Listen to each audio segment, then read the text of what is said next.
Welcome to the Book Party Podcast. Join us as we journey into the world of books with Michael T. Prepare to be captivated by engaging interviews, insightful discussions, and fascinating stories. You'll discover new adventures and gain insight into the creative process of the authors themselves as they share their struggles and accomplishments. Now let's hear from Michael T. This is Michael T. with the Book Party Podcast. Welcome to a thought-provoking journey of parenting and child development. You're tuned in to Raising Four-Dimensional Children in a Two-Dimensional World. Podcast today, we have an exceptional guest with us, author Tim McCarthy. Tim McCarthy, a master's degree holder in education and a Grandmaster in martial arts, guides us through complexities of nurturing our children in an ever-evolving world. With a background as a classroom teacher and administrator in public and private schools, Tim's expertise is unrivaled. Tim has taken his years of teaching and martial arts experience and crafted a simple yet profound plan for children's education. But that's not all. He's delved deep into development child psychology, handpicked the most valuable studies, and translated them into accessible language for all of us to benefit from. Based on his extensive knowledge of activities promoting physical, mental, emotional, and spiritual growth in children, Tim has created a roadmap that transcends conventional boundaries. His fusion of Eastern and Western educational philosophies offers a compelling blueprint for raising well-rounded children in a world that often seems two-dimensional. So fasten your seatbelts and get ready to embark on this enlightening journey with Tim McCarthy. Tim, why don't you take it from here, fill in the blanks a bit, and tell our listeners about yourself. Wow, that was quite an introduction. Thank you very much. Filling in the blanks. All right, so I was a teacher, went on to become a full-time martial artist, and then an advisor to martial arts schools, and basically leaving the teaching profession. In the school system, you get to teach people in the mental dimension. So let's back up and talk about that first. In my opinion, in my belief, there are four dimensions to being human: the physical, the mental, the emotional, and the spiritual. And so the physical dimension, we've got bodies that need nutrition. They need exercise in order to work at peak efficiency, to be healthy. We have minds that need to learn and to think independently. We have hearts that need to feel, especially to feel love. And we have spirits that search for meaning and try to find the difference between right and wrong and do right. And so those are the four dimensions. That's really not original to me. That was something I learned in my martial arts studies. As a classroom teacher, you get to do the mental dimension. There's very little PE in schools. When I was teaching, there wasn't much emotional education. I tried to put that in there because I was a literature teacher. So we would talk about the stories and talk about what the people felt. And then I was fortunate enough where I chose to be in the private school system for a while, and we could talk about spirituality and religion. Doesn't matter what religion, just the idea that we are more than just these bodies. And so I went on to the martial arts because we could do that every day. Physically, we teach the kids exercise. Mentally, there's a curriculum they need to learn. Emotionally, we build tremendous confidence in the children. And morally or spiritually, we didn't focus on any one religion, but the idea of right and wrong. And as I like to say, it's important to know how to punch somebody, but it's much more important to know when to punch somebody and when not to punch somebody. And so there's a moral aspect to the martial arts. This is why I enjoyed being there for 30 years, teaching and developing programs. Now, one of the things I'm very proud of is we popularized the after-school martial arts programs. You've probably seen the signs in your community, after school martial arts, summer camp martial arts. And especially in summer camp, you can't teach martial arts 8, 10, 12 hours a day. You usually go 2 or 3 hours. The rest of the day are other activities. And one of the things I added to the program was educational value. What kind of activities could we add to the day that would help the kids develop not only physically, but emotionally? Some interpersonal skills. And we did arts and crafts and music and all kinds of fun stuff, dance, to raise well-rounded children. Then I retired and decided this was such a great program, why not make it available to the average parent? And so that's where I put together the book in order to make it available. Here are the 4 dimensions at each age group and what's going on in the child's mind. And then here's the practical application, what you can do about it. Well, on your publishing journey, did you go the self-publishing route or the find an agent and agency route, or a combination of the two, like a hybrid route? How did you go about this? Totally self-published. I had done some research on it. And of course, the people who want you to self-publish make it sound so easy. You get on podcasts, you get on Good Morning America, you sell 1 million books. And it doesn't quite work that way. Self-publishing lends itself to series. You give away your first book in the novel series, and then if people like it, they order your second, third, fourth. So you can make a living as an author if you have a series like that. That's not my goal. I had friends tell me you ought to turn this into a course that you could sell for $1,000. Well, I would rather sell 10,000 $1 books than 1 or 10 $1,000 courses, because I would have influenced and helped that many more people. So I went the independent route. I did not go to Amazon KDP right away, which I believe was a mistake, because trying to get an Amazon rating without offering free books is very difficult. So I wish now I would have sacrificed the first 90 days to Amazon, the almighty God of bookselling, but I didn't. I wanted to do it on my own, and I believe I'm paying a little bit of a price for that. Okay, well, when you did it yourself, did you go the indie author route and do everything yourself, or did you have a collaboration such as your editing, formatting, your cover, things like that? How did you go about that? Fortunately, I had a background in that. I've been the ghost writer for my boss for many years. So I've been editing magazines and newsletters and marketing materials for years. That was part of my advising martial arts schools in addition to teaching. And so I had the background in editing and in writing. And then I had a gentleman I worked with who proofread my stuff to make, and said, well, what about this? What about that? What about that? And of course, I trusted his opinion. I did hire a lawyer to make sure I wasn't giving any bad advice that might hurt somebody and come back and bite me. And then fortunately, my brother is an outstanding graphic designer, so he designed the cover for me.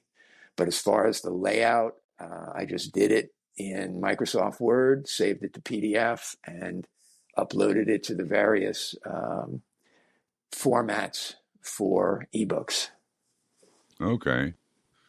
So when you were writing this, take us to a point of what you would consider your worst author moment, and tell us the story behind that.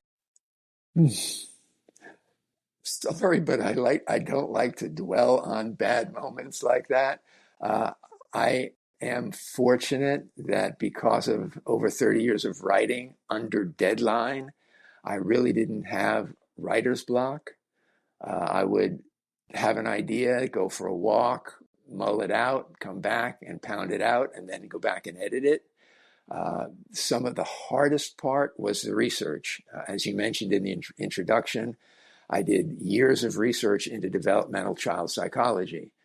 My background was high school education, so I had to understand the mind of an infant, of a 2-year-old, of a preschooler.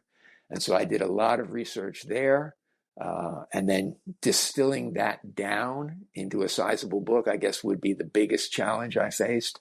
There's just so much out there to know, and I had to decide what is important for the parent of a child that age, that they could read quickly, get what they need, and know what to do about it. So I guess distilling information might be the most difficult challenge I faced. Okay, well, let's flip the coin a little bit and talk about what I call an epiphany moment. Take us to a point in time where no matter what you were doing, you could have been driving, you could have been doing some martial arts, you could have been cooking, whatever the case may be. And all of a sudden, this light bulb went off in your head, or this aha moment, this wow moment, and just clicked, and you had to find a pen and paper, write it down right now, otherwise it would fade. Did you have a moment like that? Not really, but I had, I guess, a marketing moment like that. Okay, so I'm writing a book, and I'm saying, who's my audience? And my audience is the parent. Okay, that's a pretty big audience. And so I want to put it out there, and I want to make it accessible. And that's when I came up with each chapter is an age group. Because if I have a 4-year-old, I don't need right now infancy to adolescence. I need to know about preschoolers. So I wrote the book into separate chapters for each age group, and then decided to make it available that way, so that if you only have a 4-year-old, you can buy the chapter for the 4-year-old. If you like what I say, then you can buy it for the school, buy the whole book as the child grows. So I think that was a marketing epiphany to make it accessible, affordable, and easy and appropriate for the reader. Okay, well, let's take this to today. What is the one thing that you are the most fired up about or most excited about right now today? Well, first of all, this opportunity to talk with you and your listeners. I'm working on getting a TED Talk and working on, of course, national coverage. Good Morning America, Today Show is such and such and such. And so that's what I work on every day. Okay, well, this is Michael T. We invite you to go to thebookpartypodcast.com, hit that subscribe tab on top, then scroll down to the icon of your choice, such as Apple Podcasts, Spotify, Amazon Music, iHeartRadio, or Odyssey, where you can download and follow us there. Please leave a review. And don't forget to sign up for our video newsletter to get the latest information on our upcoming shows. Now, Tim, we're entering the lightning round. What the lightning round is we have 4 pointed questions for 4 pointed answers. Now, before you became an author, what was it that kept you from becoming an author in the first place? Indecision. As I said, I was a ghostwriter for my boss for many years, so I hadn't decided to write my own book. I was dedicated to him at the time, and then when I retired, then was the time to write my own book. Okay. Well, when you were writing your book, what was the best advice you had ever received? Keep it short and simple. There's an old description that writing or speaking should be like a woman's bathing suit. Long enough or big enough to cover the subject, but short enough to keep it interesting. So I tried to keep it short, but full of information. Okay, share one of your personal habits that contributes to your success. Just consistency. uh, meditation every morning, Tai Chi in the morning, gym several times a week, just a very disciplined life. And so that when I write, I sit down for a certain number of hours in the morning and write. Okay, share an internet resource with our listeners that you use when you're writing. Actually, are you talking a writing resource or, oh, okay, a researching resource would be appropriate to me. And, oh gosh, there's just thinking of like 2 to 4, 3 to 5, there are several sites like that would help find the research that you're looking for. Google, Yahoo, just searching for Right. my topic. Yeah, thesaurus is really good to use, that's for sure. Okay, Yes. Tim, we're going to enter into the grand finale. And what I want you to do in the grand finale is just take your time and tell our listeners about your book. Wonderful. So it's called Raising Four-Dimensional Children in a Two-Dimensional World. And so I believe we're in a two-dimensional world more and more, not totally, but by the day, by the year, we keep getting sucked into the two-dimensional world of screens, 2 dimensions, length and width. So that's your phone, your tablet, your computer, your TV. More and more we live our lives there instead of the real world, which has 4 dimensions, length, width, depth, and duration, time. According to H.G. Wells, that would be the 4th dimension. So what I did is parallel those 4 dimensions of the real world with the 4 dimensions that we talked about earlier of being human, physical, mental, emotional, and spiritual. And so my goal is to help parents get their children, and actually from the beginning, keep their children off the screen and in the real world. Children just don't get as much from the TV or the tablet as they do from human interaction. And just the whole idea of texting baffles me. I understand it for certain situations when you don't want to be intrusive. But if we're going to talk, I want to hear your voice. I want to hear your intonation, your pauses. I'd like to see your face if possible. That's even better. And so just texting is not enough. It's a 2-dimensional world. Get into the real world, the 4-dimensional world. All right, so what I did with the book is start with prenatal care. If you're pregnant, and this time of year is when many people find themselves pregnant, what do? How do you care for the baby before it's born? All right, then next chapter, infancy. What do you do with an infant? Things you don't know. I had a friend look at the book, and she said, well, isn't this all common sense? I said, well, yes, you've raised 4 children successfully. You have a degree in psychology. To you, it's common sense. But to the brand new mother who has this wonderful baby and doesn't have the instruction manual, well, I've got the instruction manual you didn't get with your child. Toddlers, why are they so wild? Why do they go through the terrible twos? What's going on in their brain? What's going on emotionally? I explain it with research. Then I have over 400 activities in the book divided into the age groups and into the 4 dimensions. So activities which you can do with your toddler, activities you can do with your preschooler, activities you can do with your adolescent. Of course, all kinds of things to talk about. What do you say about sex? What do you say about drugs? What do you say about the police if you belong to a minority? And how to handle it. And so again, divided by age group. The sex talk to a child, a middle child, is different than the one to a preteen, and it's different from the one to an adolescent. And so they're, again, divided by chapter, divided by dimension. What kind of talk do you have with your child? What kind of activities can you do? I've got a whole series of emotional activities for emotional education.